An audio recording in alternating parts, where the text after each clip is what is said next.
A gente vai agora fazer uma série de definições e esses conceitos são importantíssimos para o curso de análise. Então, tenho certeza de que vocês entenderam tudo antes de pular para a próxima etapa, tá? Bom, então a gente vai começar com uma ordem, a gente sempre vai denotar a ordem usando esse símbolo aqui, mesmo que não seja necessariamente a ordem usual em R. E eu vou considerar um subconjunto B de A, um B contido em A. Tá? Então, eu vou dizer que um elemento de B é o menor elemento desse conjunto B, ou mínimo de B, se ele é menor ou igual a x para todo x pertencente a B. Tá? Então, quando isso acontece, eu digo que eu escrevo a notação assim dessa forma. Então, o que eu quero dizer com essa notação aqui é que o elemento Bzinho é o menor elemento de Bzão. Observem aqui que o B tem que estar dentro do Bzão, tá? Ok, então eu digo que Bzinho é um elemento minimal de B se não existe nenhum outro x pertencente a B diferente do Bzinho que seja menor ou igual ao Bzinho, tá? Então não tem ninguém dentro do x que seja menor do que ele. Agora vamos para o outro extremo. Então, eu digo que o Bzinho pertencente a B é o maior elemento, ou máximo de B, se todo x pertencente a B é menor ou igual ao Bzinho. E a notação que a gente vai usar é assim. Então, essa expressão aqui significa que o Bzinho é o elemento máximo, o maior elemento, ou o máximo de Bzão. E eu digo que Bzinho é um elemento maximal de Bzão, se não existe x em Bzão, tal que B é menor ou igual a x e x é diferente de B, ou seja, se não existe ninguém dentro de Bzão diferente de Bzinho e que seja maior do que o Bzinho. Ok, então, antes da gente ver alguns exemplos, vamos provar algumas propriedades, tá? A primeira delas é que o menor elemento de B, se ele existe, ele é 1. Então, vamos provar isso. Suponhamos que B e B' sejam mínimos de Bzão. Então, o que significa isso? Que x é menor ou igual a B para todo x, e x é menor ou igual a B' para todo x, tá? Mas se a gente colocar o B ou B' no lugar do x, eu sei que B' é menor ou igual a B, mas se eu usar a outra expressão, substituindo B por x, eu tenho que B é menor ou igual a B'. Mas por causa da propriedade de antissimetria da relação de ordem, eu sei que quando isso acontece, obrigatoriamente esses dois elementos, B e B' têm que ser iguais. Então, se eu assumo que eu tenho dois mínimos, obrigatoriamente eles têm que ser o mesmo elemento, que prova que o menor elemento de B é único. O menor elemento de B, se existe, é também elemento minimal de B. Tá? Bom, então, vamos supor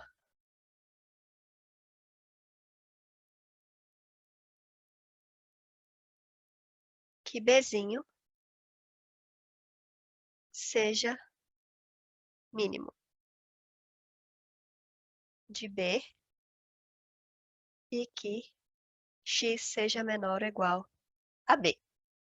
Mas por causa de Bzinho ser um mínimo, né, então isso aqui implica que B é menor ou igual a x, por definição de mínimo.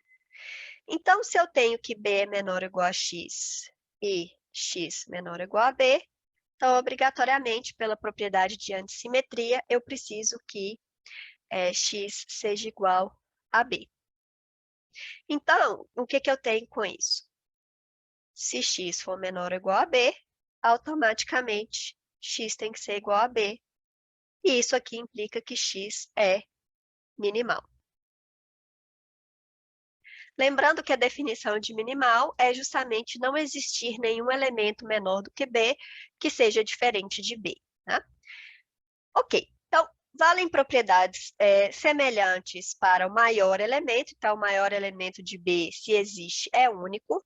E o maior elemento de B é automaticamente um elemento maximal, se ele existir, né? Então, fica como exercício para vocês provarem essas duas propriedades. É análogo às duas demonstrações que a gente acabou de fazer para o caso do elemento μ.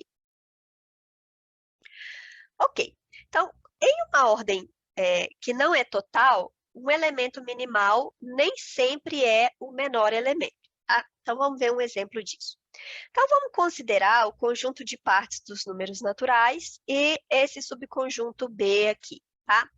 Então, 1 e 2 são conjuntos minimais, né? Porque não existe ninguém aqui que está contido nesse conjunto aqui, não tem ninguém em B que está contido nesse conjunto aqui, nem existe ninguém em B que está contido nesse conjunto aqui, tá? Só que 1 e 2 não são mínimos. E não deveriam ser mesmo, né? Porque se eles fossem o conjunto, o elemento mínimo é sempre único, se eles fossem um mínimo aqui, a gente teria dois mínimos diferentes, que a gente já sabe que não pode acontecer, né? Na verdade, aqui a gente não pode comparar esses dois elementos, por exemplo. Ok, dentro desse conjunto aqui de partes dos números naturais, eu tenho, né, para o B, né, em B, não tenho elemento mínimo,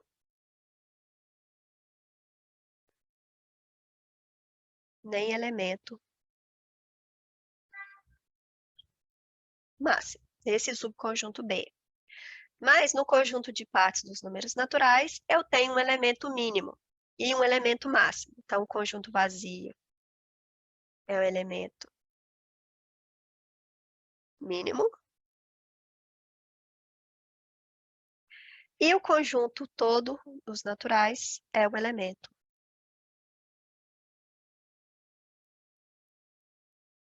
máximo. Ok. Vamos agora definir outros termos que vão aparecer com muita frequência no curso de análise, tá? Então, a gente começa com uma ordem parcial em A e seja B um subconjunto de A. Então, B contido em A. Eu vou dizer que Azinho em A é um limitante inferior ou cota inferior de B se A é menor ou igual a X para todo X pertencente a B. Então, observem aqui que não necessariamente o Azinho mora dentro do B, tá? E eu digo que A é um ínfimo de B se é o maior elemento do conjunto dos limitantes inferiores de B, se é a maior cota inferior, tá? Então, eu vou chamar de CI o conjunto de todos os As pertencentes a A, tal que A é cota inferior para B. Isso aqui significa que A é menor ou igual a B para todo B pertencente a B, tá? Então, o ínfimo de B é o máximo do conjunto CI, claro, se esse máximo existe. Então, é a maior cota inferior.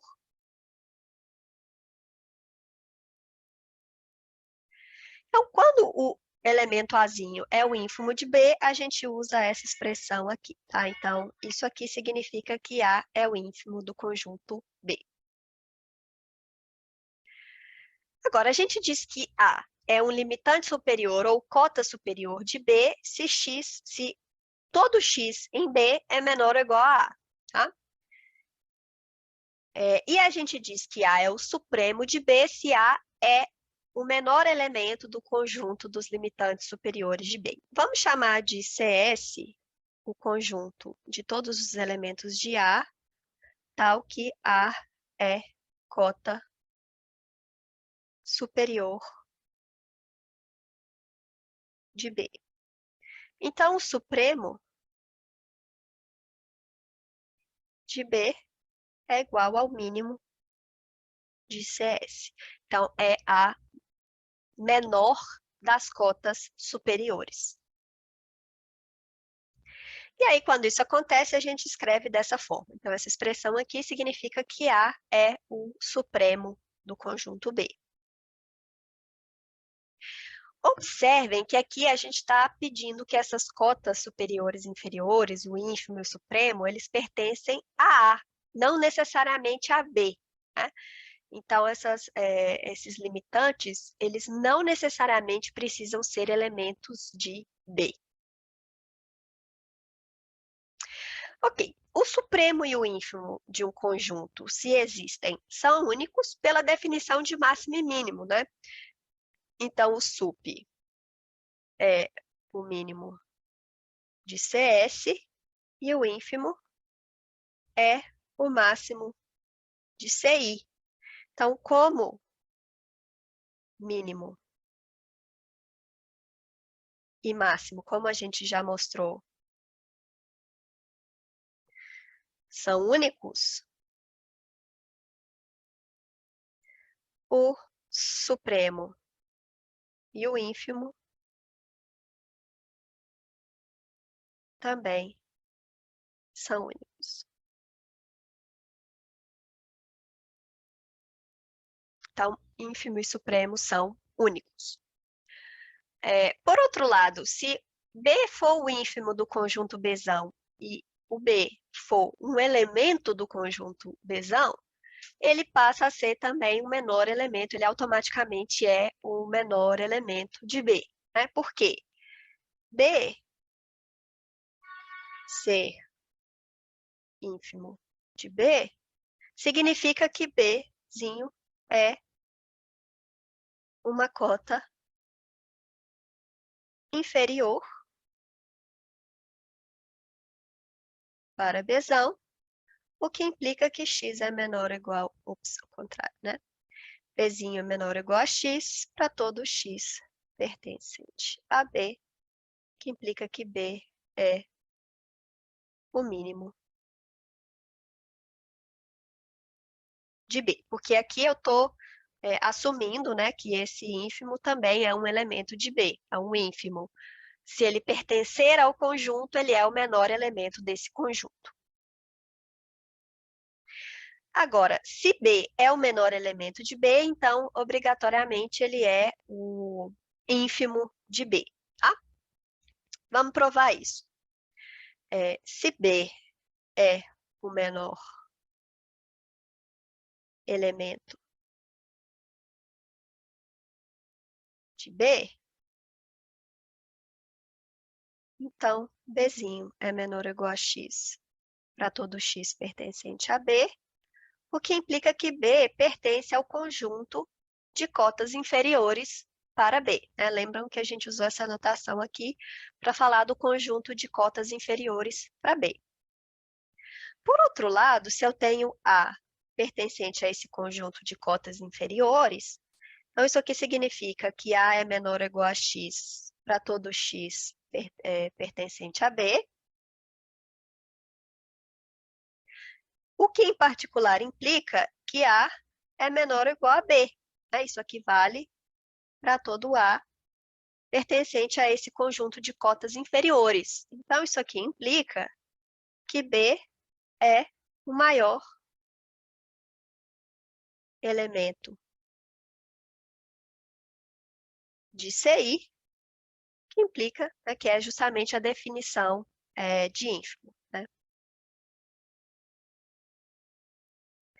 E aí, vale o análogo dessas duas coisas que a gente provou por último, para o maior elemento e para o supremo. Né? Então, aqui a gente provou que se eu tenho o ínfimo dentro do conjunto Bzão, ele é o menor elemento de Bzão. Então, vale o análogo para o sup. Então, se eu tenho o supremo dentro de Bzão, ele é o maior elemento de Bzão, vai ficar como exercício para vocês, é bem parecido com isso aqui. É bom para vocês testarem se vocês realmente compreenderam o que a gente acabou de fazer aqui. Ah, é exatamente a mesma coisa. Agora, nesse caso aqui, a gente mostrou que se B é o menor elemento de Bzão, então ele é o ínfimo de Bzão, né? Vale o análogo se Bzinho é o maior elemento de Bzão. Então, o maior elemento de Bzão é também o supremo de Bzão.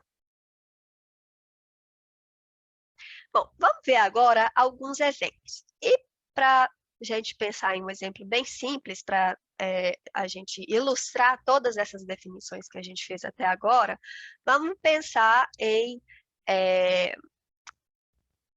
intervalos no conjunto dos números reais, intervalos na reta. Né? Então, vamos começar com a reta toda. Então, o conjunto todo dos números reais não tem máximo,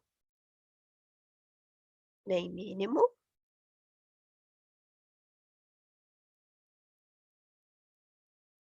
nem ínfimo,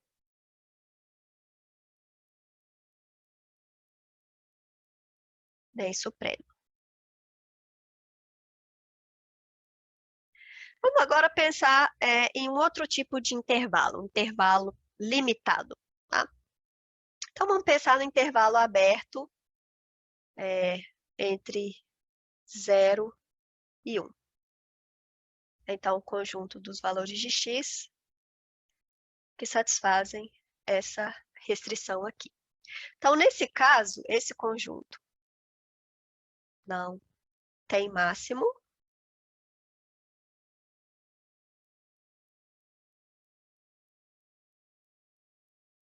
nem mínimo. Mas ele tem ínfimo e supremo. Então, o ínfimo, vamos chamar esse conjunto aqui de B, né? O ínfimo de B é 0, né? É a maior cota inferior. Observe que aqui eu tenho infinitas cotas inferiores, né? Menos 2 é uma cota inferior para B, menos 1000 é uma cota inferior para B, 0 é uma cota inferior para B. É menor do que todos os elementos que estão aqui.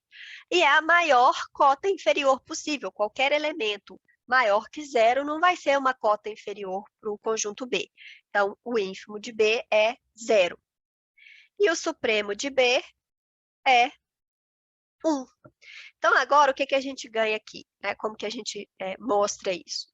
Então, existem aqui, de novo, infinitas cotas superiores para B. 2 é uma cota superior, 1000 é uma cota superior, 1.000.000 é uma cota superior, e 1 é uma cota superior. Então, todos os elementos de B são menores do que 1. E 1 é a menor cota inferior possível. Qualquer outro elemento que seja menor do que 1 não é uma cota superior para B. Então, o supremo de B é 1. Ok, vamos ver outro exemplo. Então, vamos ver agora esse intervalo aqui. X maior que 0. Então não tem mínimo.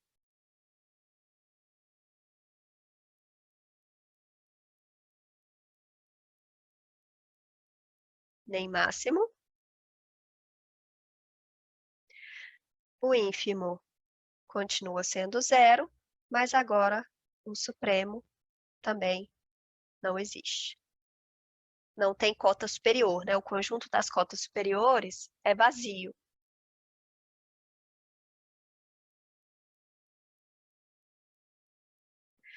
Vamos ver agora outro exemplo. Um intervalo fechado. Agora, esse conjunto tem máximo e mínimo. O menor elemento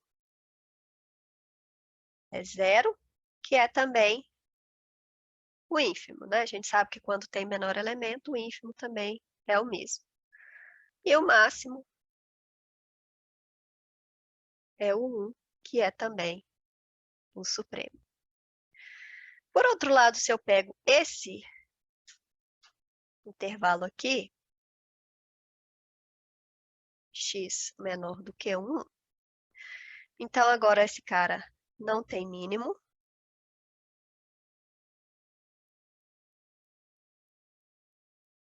nem ínfimo.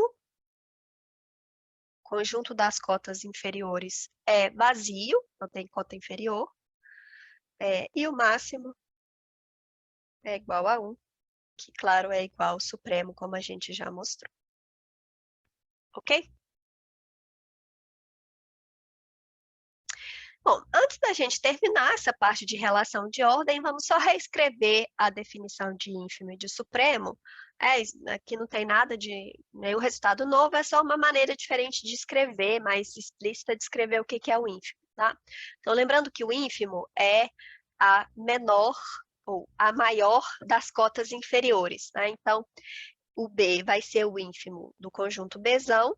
Se ele é uma cota inferior, né, se Bzinho é menor ou igual a x para todo x, pertencente a B, e se ele é a maior das cotas inferiores. Então, se eu tenho uma cota inferior, uma outra cota inferior, B', B' é obrigatoriamente menor ou igual a B. Então, isso aqui segue automaticamente da definição de ínfimo.